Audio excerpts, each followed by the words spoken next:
বিশ্ব ক্রিকেটের সব রকম আপডেট পাওয়ার জন্য আমাদের চ্যানেলটিকে আজই সাবস্ক্রাইব করে রাখুন।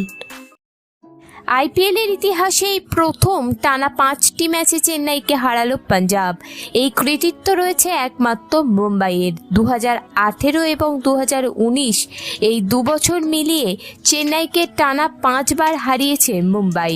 পাঞ্জাব 2021-এর পর থেকে চেন্নাইয়ের কাছে হারেনি। ঘটনাচক্রে চেন্নাইয়ের পরের ম্যাচও পাঞ্জাবের বিরুদ্ধেই।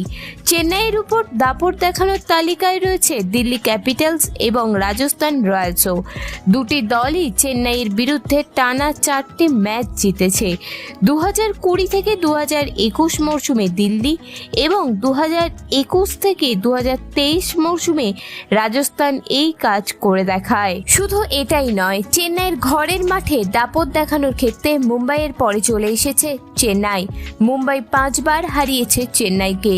চেন্নাইয়ের মাঠে জয়ের নিরিখে এতদিন দ্বিতীয় স্থানে ছিল কলকাতা, তারা 3 বার জিতেছিল।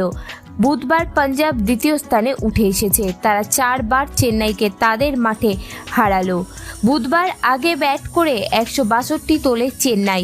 জবাবে জনি বেয়াস্টোর 46 এবং রিলি রুশোর 43 রানে ভর করে 7 উইকেটে জেতে পাঞ্জাব। ভিডিওটি ভালো লেগে থাকলে বাংলার ক্রিকেট চ্যানেলটিকে অবশ্যই সাবস্ক্রাইব করে দিন।